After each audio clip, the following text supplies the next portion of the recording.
Welcome back, everyone. We're really glad you could join us for this exploration today. Yes, welcome.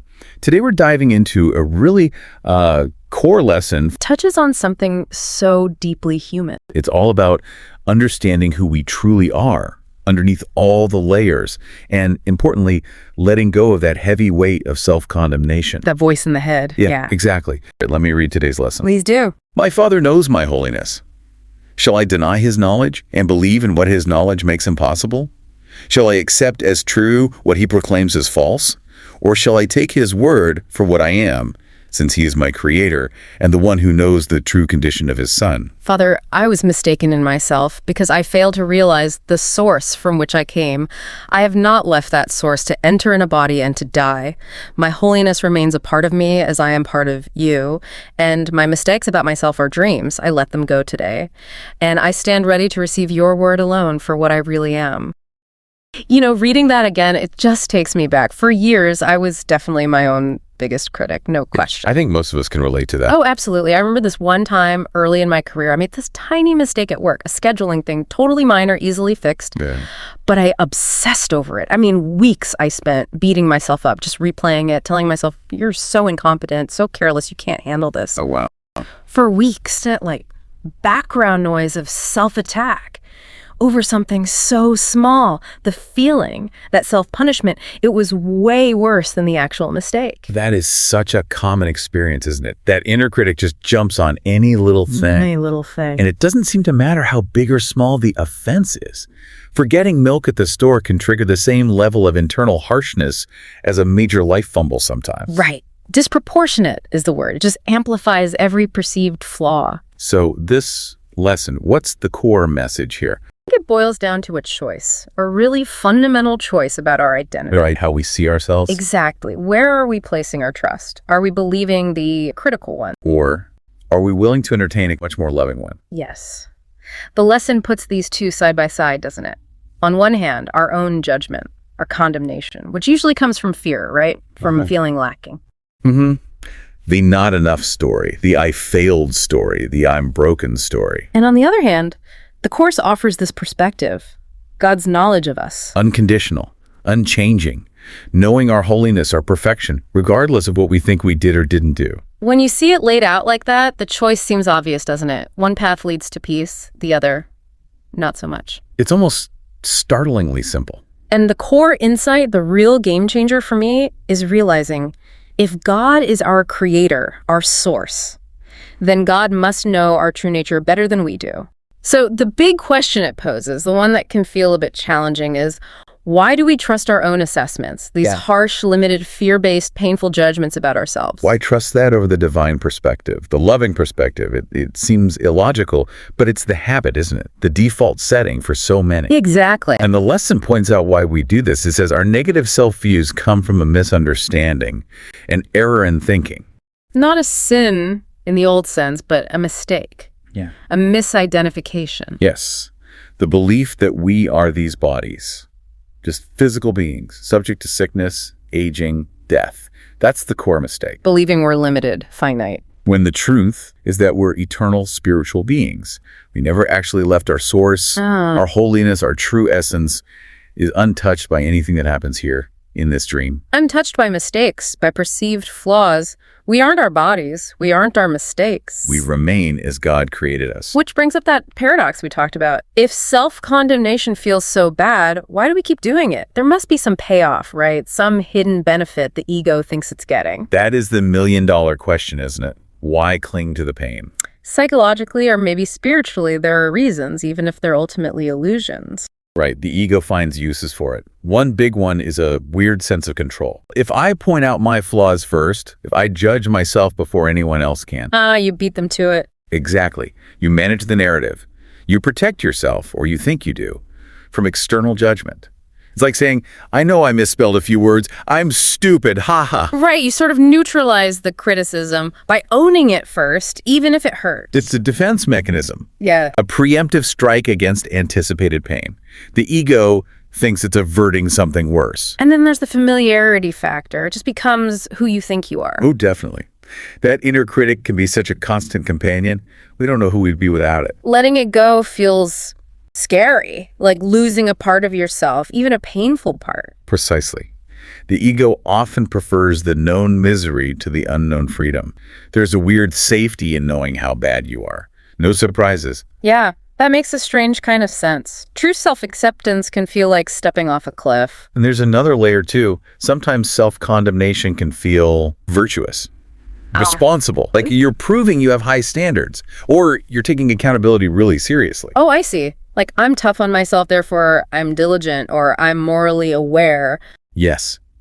There can even be a weird kind of pride in being your own harshest critic. A badge of honor. But it doesn't actually lead to growth, usually. Just more shame. Often, yes. Yeah. Paralyzes more than it motivates. Yeah. It's a kind of egoic specialness. Look how aware I am of my flaws. Right, like getting a B+ and immediately saying, I'm so lazy, I should have studied harder, I know I'm not living up to my potential. Yeah, that feels more driven or accountable to the ego than just being happy with the B+. And here's the real twist. Sometimes that constant, I'm terrible at this narrative becomes an excuse not to try. Ah, a self-fulfilling prophecy. If I believe I'm lazy, I might as well act lazy. Exactly. It looks like accountability, but it can subtly sabotage real growth. So let's ground this even more. Think about everyday life. Where does this self-condemnation just automatically kick in for people? Oh, it's everywhere, isn't it? The little moments add up. Like being late, we mentioned that. The immediate thought isn't usually, oh, traffic was bad. It's, I'm so disorganized.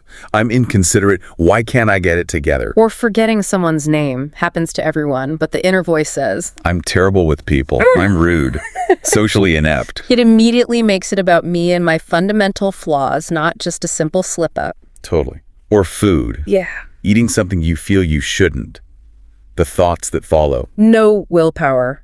Disgusting. Weak. Instead of maybe, I needed comfort or I was hungry, Procrastination, too. Putting off a task. leads straight to, I'm lazy, irresponsible, a failure. Just this barrage of negative labels And relationships, those are huge triggers. Rejection, even a small one. can instantly become, I'm unlovable, something's wrong with me, destined to be alone. Or losing your temper with your kids. That's a tough one for parents. The guilt can be immense. I'm a terrible parent. I'm damaging them. It's suffocating. Work stuff, too. Making a mistake on the job. Can feel like proof. I'm incompetent, a fraud, gonna get fired.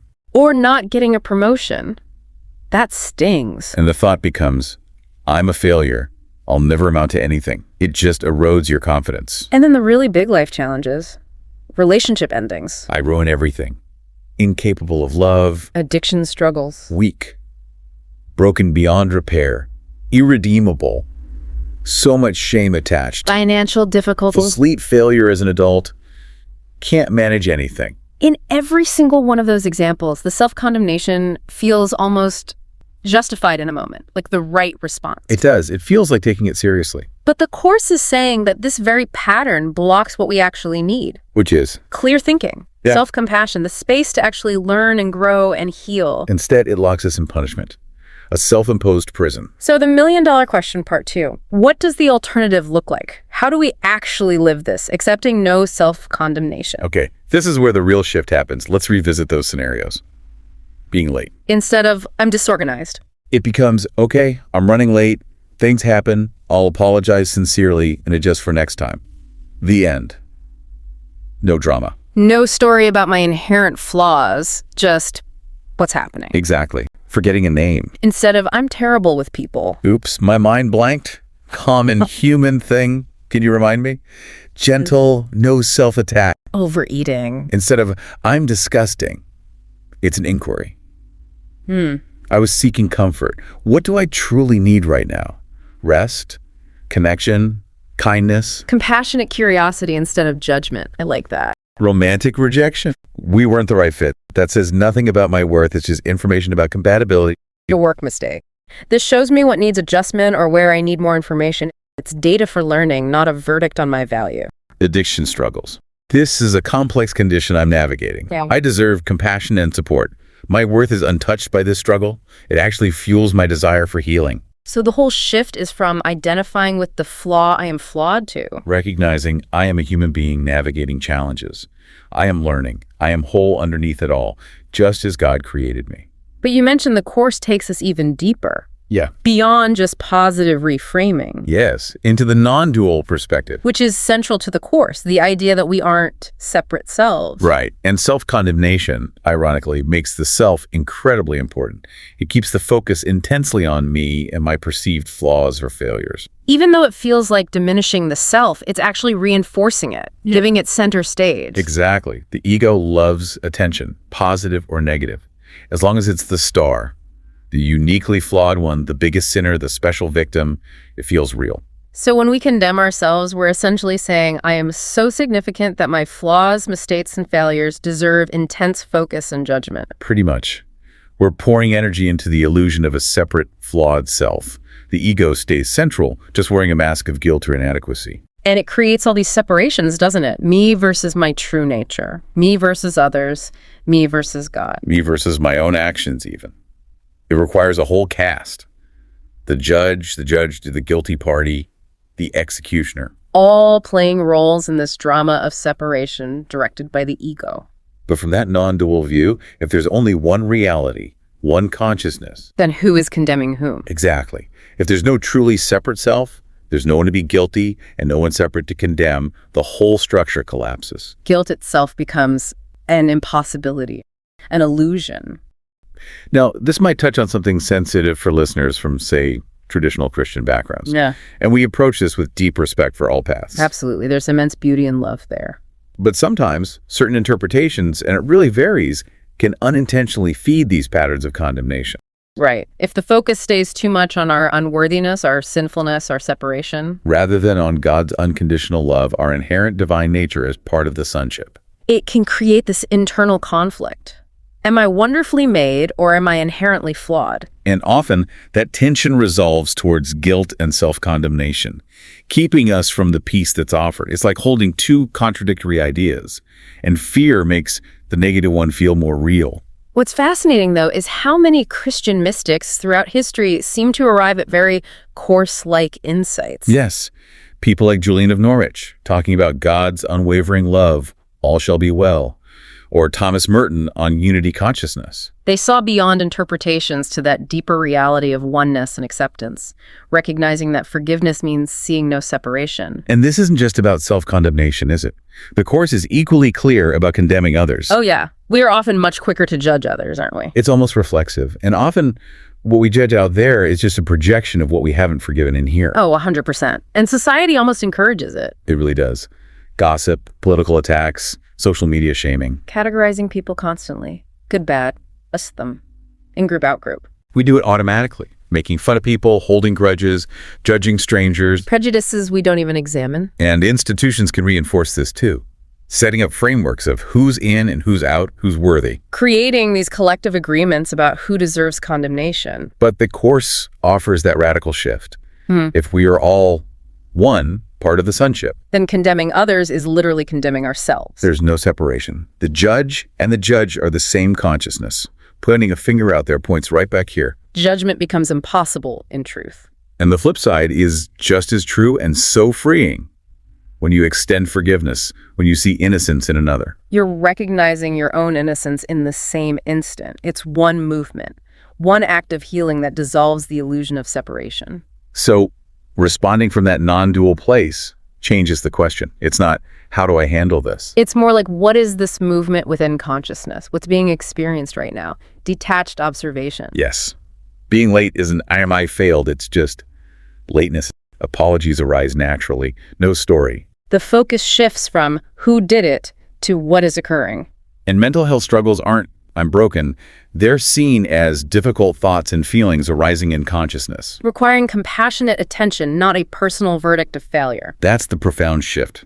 From condemnation to compassion, to recognizing the shared journey. Okay, so this is all incredibly insightful, but how do we do it practically in the moment? Right, where the rubber meets the road. We worked out a 5-step practice based on today's lesson. Yes, let's hear it. Okay, so when you catch yourself in self-condemnation, step 1, pause and notice. Just stop and witness. Yes. There's that voice again, saying I'm bad, wrong, stupid. Just see it without adding more judgment. Create space. That witnessing itself is powerful. It creates distance. You're not totally merged with the thought anymore. Exactly. Step 2, Question the judge. Interrogate that voice. Ask, who is this voice? Is it love or is it fear? What assumption about separation is it based on? Who benefits if I believe this? Undermine its authority. Step 3. Remember your true identity. This is the core. Enter that holy instant. Recall the truth. Remind yourself. God didn't create me to suffer. My true self is whole, innocent, loved. This situation, this thought, cannot change what I am in truth. Feel it. Okay. Step 4. Reframe from oneness. Shift the language, the perspective. So I'm terrible at relationships becomes. Love is learning to express itself through this experience. This is growth unfolding. I'm a failure at work becomes. This is how learning appears in form right now. An opportunity. Nice. And step 5. Extend forgiveness, which in the Course really means recognizing the illusion. Seeing beyond the mistake. Remind yourself, if I am innocent, so is everyone. We're all doing our best from our current understanding. There's nothing to forgive because no real separation ever happened. The sin was a dream. Wow. Okay. And, dear listeners, because all of us, and I do mean all, can find ourselves condemning others either internally or directly to someone, let's look at steps to make us more observant. The same steps apply beautifully. Okay, walk us through it for judging others. Step 1, pause and notice. I notice I'm judging this person.